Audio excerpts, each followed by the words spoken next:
otu n'oche ụkọ ihe niile mmemme ọnụ kwere anyị ugwu kwere Naijiria ugwu mekwa anyị mekwara ndị obodo anyị na ha bi enwekwu nsọpụrụ n'ebe anyị nọ dịka oke ị ga-akọtụrụ m otu obi ga-ere taa obi dị m saa aṅụrị maka tata na emere ife a ọga nke abụọ anyị na-eme ya otu a anyị si ebe anyị nọ n'obodo a na ọ dị mkpa ka anyị mee ka ama na anyị bịa na aghara iche na anyị ncha bịa n'obodo ndị bịara eri adụrụ ma refuji na onwere ibe anyị ga-akọntributu ma makwuo na ebe anyị si na o nwere ebe anyị si maka na onye nwe kọlchọ enweghị ni stand so ya ka anyị ji wee tra ya ka anyị kpọkụ na ndị be anyị obi dị m aṅụrị bikọs ndị be anyị respondụ in different ways nyere anyị aka ọ bụrụ na ọ bụrụ ogidigidi ugwu eze ndị be anyị ibe aka n'ike otu ọ bụrụ arapụ ọsọ anyị nwa na-eme ọganizas ọ kaghị dị otu a mana ndị enweghị ike itinye nwe efọt ụfọdụ tinye ma ego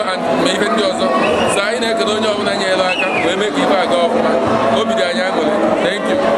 Gakwanụ ndụmọdụ ị na-enye ụmụ okorobịa ma ndị nọ na be anyị ma ndị na-ebe a bụ ndị Naijiria ndụmọdụ ị ga-enye ha gbasara obodo anyị ndụmọdụ na-enye gbasara obodo a bụ ebe ọ bụla anyị nọ anyị mmadụ ebe anyị si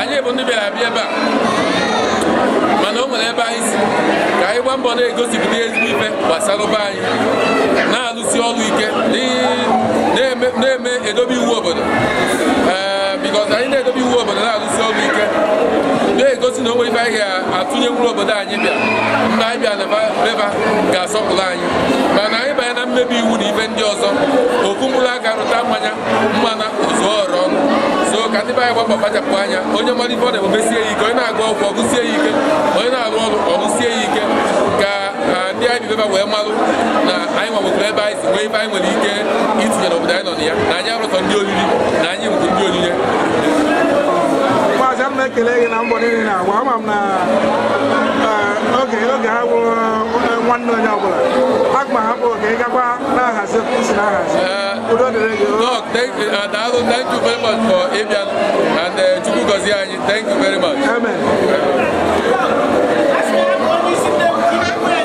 Yes. Can I take that to school? Yes. You take that to school. Yes, I'm taking it to school. Well, are you happy today? Yes. Why are you happy? You see so many Nigerians. So you met friends, haven't you? Yes. So would you like to come again next time? Yes. How about you, Chum? I'm happy because I'm having a great day and I'm having fun time and that's great. Right. And I have to learn too. What color is that? What color is that? Green, white, green. Yes, that's the Nigerian flag. Okay. Tama. Yes. Hello. Victor, you want to Yes, sir. You understand Igbo? Oh, yeah, I'm born in Igbo. I'm a waffle. Ask him come kelego na ebono ono wara. I can't buy the Na se ke bono bono woro. Ebua. I know that I put every week. And then almost didn't ever didn't know why. So I never play 1 or 2 hours every day. I have practiced it. Ask him come keleno na otuno shirmai tote. Yes. Na tukwane ke ko bi de today I na celebrate independence in Nigeria. Well, now 50 years I celebrate independence. No be more angry Jupiter night. I go knock on your child, Jupiter.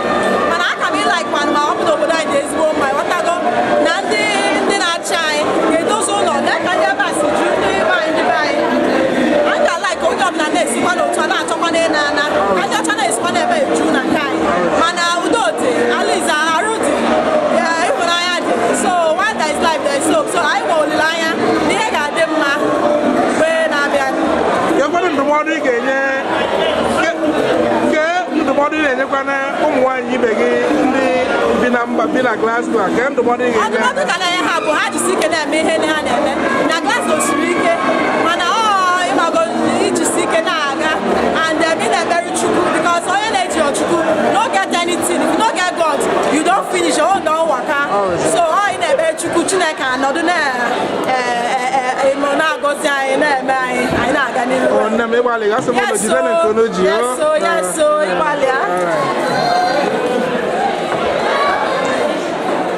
awele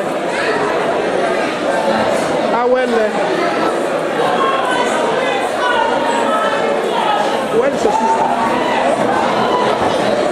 Where's Awele? Go and get her.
Ladies and gentlemen,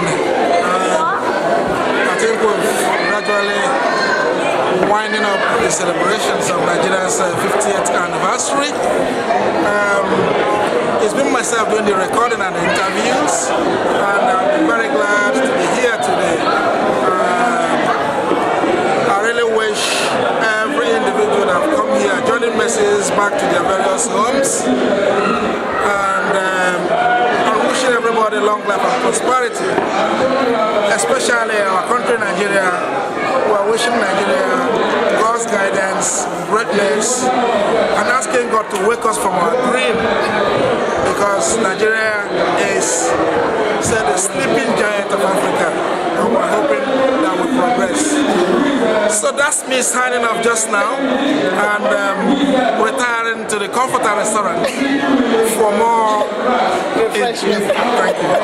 Thank you.